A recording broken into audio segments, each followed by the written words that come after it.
2 கொரிந்தியர் 3ஆம் அதிகாரம். இந்த 3வது அதிகாரத்துல பவுல் மொத்தம் 3 காரியங்களை குறிப்பிடுறாரு. ஃபர்ஸ்ட், எங்கள் நிருபம் நீங்கள் தான் சொல்றாரு. 2வது, நாங்கள் புது உடன்படிக்கையின் ஊழியக்காரர்னு சொல்றாரு. 3வது, இருதயத்தின் மேல் இருக்கிற முக்காடு கிறிஸ்துவினால் நீக்கப்படுகிறதுன்னு சொல்றாரு. இப்போ ஃபர்ஸ்ட், எங்கள் இருதயங்களில் எழுதப்பட்டும் சகல மனுஷராலும் அறிந்து வாசிக்கப்பட்டும் இருக்கிற எங்கள் நிருபம் நீங்கள்தான்.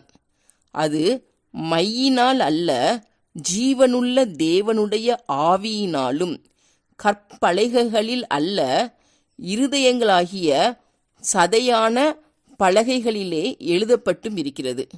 நாங்கள் தேவனுக்கு முன்பாக கிறிஸ்துவின் மூலமா இப்படிப்பட்ட நம்பிக்கை கொண்டிருக்கிறோம் சொல்லி பவுல் குறிப்பிடுறாரு.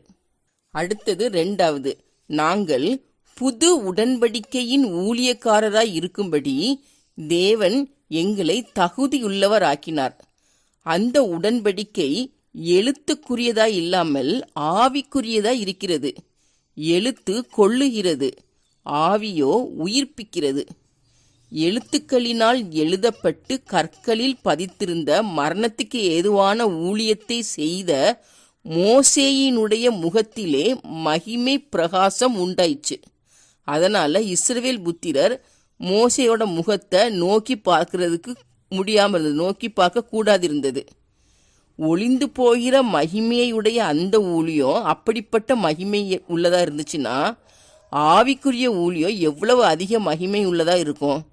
ஆக்கினை தீர்ப்பு கொடுக்கும் ஊழியம் மகிமை உள்ளதா இருந்துச்சுன்னா நீதியை கொடுக்கும் ஊழியம் அதிக மகிமை உள்ளதா இருக்குமே அப்படின்னு சொல்லி பவுல் குறிப்பிடுறாரு.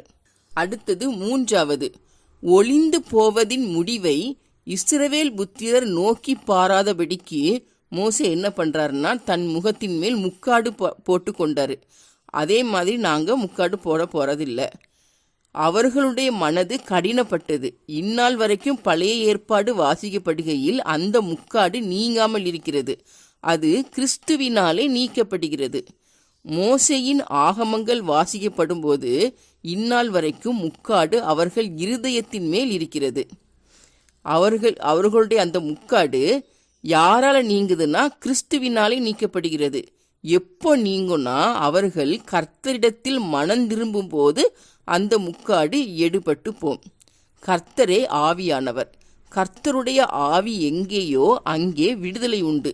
நாம் எல்லாரும் திறந்த முகமாய் கர்த்தருடைய மகிமையை கண்ணாடியிலே காண்கிறது போல கண்டு ஆவியாயிருக்கிற கர்த்தரால் அந்த சாயலாக மகிமையின் மேல் மகிமை அடைந்து மறுரூபப்படுகிறோம் சொல்லி பவுல் குறிப்பிடுறாரு.